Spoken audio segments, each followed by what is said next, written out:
Wow, আসসালামু আলাইকুম প্রিয় দর্শক, স্বাগতম সবাইকে। প্রিয় দর্শক, আজকে আমি আপনাদেরকে দেখাবো কিভাবে ঢাকার সেই শাহী কাচ্চি বিরিয়ানি তৈরি করতে হয়। তো সেজন্য আমরা প্রথমে নিয়ে নিয়েছি মৌরি। এখানে আমি কিছু নিয়ে নিয়েছি আপনার স্টার, কিছু কার্দামন, বড় আকারের কার্দামন আপনারা দেখতে পাচ্ছেন। এখানে 7-8টা আপনার গোলমরিচ, এরপর তেজপাতা, কিছু কালো জিরা, এরপরে আপনার কিছু জায়ত্রী।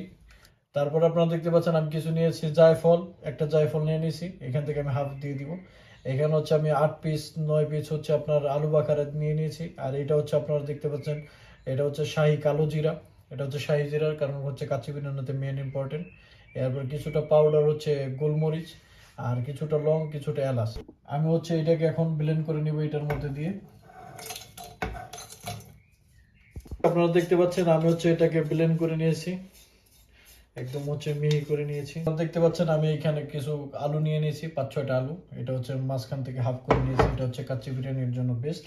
2 টেবিল চামচ আপনার চিনি দিয়ে দিব। 1 চামচ আপনার সল্ট দিয়ে নিয়ে নিব। এখানে আমি কিছুটা কালার দিয়ে নিব, এটা ফুড কালার। আমি এটাকে একটু মিক্স করে নিয়েছি সুন্দরভাবে। আলুটাকে হালকা ভেজে নেব, এটাকে একটু ব্রাউন করে নেব। সুন্দর একটা ব্রাউন কালার চলে এসেছে। হাফ কাপের মতো আপনার গুঁড়া দুধ নিয়ে নিয়েছি। 1 কাপ কুসুম গরম পানি নিয়ে নিয়েছি। একটা লিকুইড তৈরি করব। কিছুটা জাফরান দিয়ে দিব, মিক্স করে নিব। সুন্দর একটা কালার আসতেছে। ঘি দিয়ে দিয়েছি, গরম জল দিয়ে মিক্স করে নিয়েছি, এটার সাথে মিক্স করে দেব। একটু রেখে দেব, পরে কাচ্চি বিরিয়ানির জন্য ইউজ করব। কিছু আদা নিয়ে নিয়েছি, কিছু রসুন নিয়ে নিয়েছি, কিছু পপি সিড ভিজিয়ে নিয়েছি, ব্লেন্ড করে নেব একসাথে। এখানে আমি পেস্ট করে নিয়েছি গার্লিক, জিঞ্জার, পপি সিড, এটা একসাথে মিক্স করে নিয়েছি। 1 কিলো গরুর গোশত নিয়ে নিয়েছি। এখানে আপনার কিছু ভাজা অনিয়ন ব্রেস্তা, কিছু মরিচের পাউডার, এরপরটা আছে আলু বাখারও আছে। আর এটা কাচ্চির সেই মশলাটা যেটা আমি মিক্স করে নিয়েছিলাম, এটা এখন আমি এটার মধ্যে দিয়ে দিব। জায়ফলটাকে আপনার সুন্দর করে এইভাবে ঝুরি ঝুরি করে দিলাম। 1 কাপ আবার নিয়ে নিয়েছি। 2 চামচ সল্ট দিয়ে দিয়েছি, আমরা বানিয়ে নিয়েছিলাম, সেটা আপনার এটার উপরে দিয়ে দিব। একটু কয়লা দিয়ে দিব স্মোকি ফ্লেভারের জন্য। কাটি দিয়ে ফুল পেপারের মধ্যে দিয়ে দিব স্মোকি ফ্লেভারের জন্য। 10 মিনিট আমি এইভাবে রেখে দিব। 1 কিলো চাল নিয়ে নিয়েছি, এটাকে সুন্দর করে ধুয়ে নিয়েছি। বাসমতি রাইস, এখন 30 মিনিটের জন্য এইভাবে রেখে দিব। এখানে কিছু পানি নিয়ে নিয়েছি সেদ্ধ করার জন্য। এখানে কিছু তেজপাতা, কিছু এলাচ, 5-6টার মতো এলাচ, শাহি জিরা, 2 টুকরো সিনামন, গরম মশলা ও বেশি করে কিছু আমি লবণ নিয়ে নিয়েছি, কারণ এই লবণাক্ত হতে হবে বেশি পরিমাণে, এর জন্য।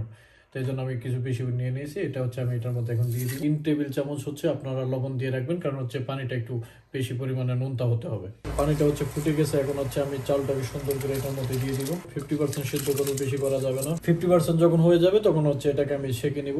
এইখানে যেই আলু দিয়ে দিচ্ছি, তবে আপনার খেয়াল রাখবেন এখানে মাংসের লেয়ারটা যেন একটার উপরে যেন একটা না পড়ে। আলুটা শেষ হয়ে যাওয়ার পরে 6-7টা আপনারা কাঁচামরিচ দিয়ে দিবেন। কিছু কিশমিশ নিয়ে নিয়েছি, গুঁড়া দুধ নিয়ে নিয়েছি, অনিয়ন ব্রেস্তা নিয়ে নিয়েছি, এখানে কিছু আলু বাখারা নিয়ে নিয়েছি, এখানে কিছু চিনি নিয়েছি। অ্যালমন্ডটা আমাদের অ্যালার্জি আছে, এর জন্য আমরা অ্যালমন্ডটা মিক্স করিনি। আপনারা যে যার মতো অ্যালমন্ডটা মিক্স করে নেবেন। উপরে সুন্দর করে ছিটিয়ে দিয়ে দিব। চালগুলো কত সুন্দরভাবে ফুটে আছে। 50% আপনারা সেদ্ধ করে নেবেন যাতে বেশি না হয়। আমরা এটার মধ্যে দিয়ে দিব। রাইসগুলি দেওয়ার পরে আবার সম্পূর্ণ ছিটিয়ে দিব। লিকুইডটা তৈরি করে রেখেছিলাম, এবারে এটা উপরে ছিটিয়ে দিয়ে দিব সম্পূর্ণটা। কিছুটা ফুড কালার দিয়ে দিব সৌন্দর্যের জন্য।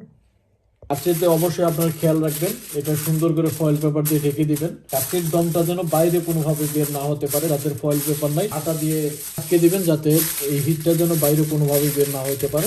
আমি সুন্দরভাবে আটকে নিয়েছি। চুলার উপরে দিয়ে দিব, হাই হিটে দিয়ে দিব 10 মিনিটের জন্য। 10 মিনিট পরে লো হিটে দিয়ে রাখবো, সেটা 1.5 ঘন্টা। এখন আমাদের শেষ, খুলবো। বিসমিল্লাহ। ওয়াও,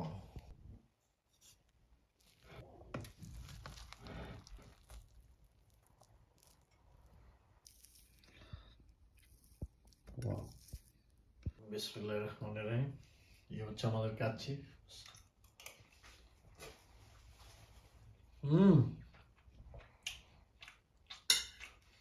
ওয়াও, দর্শক আপনারা দেখতে পাচ্ছেন মাংসটা একদম খুলে গেছে, একদম সুন্দর করে পার্ট বাই পার্ট খুলে গেছে, দেখতে পাচ্ছেন একদম নরম। কি সুন্দর হয়ে গেছে।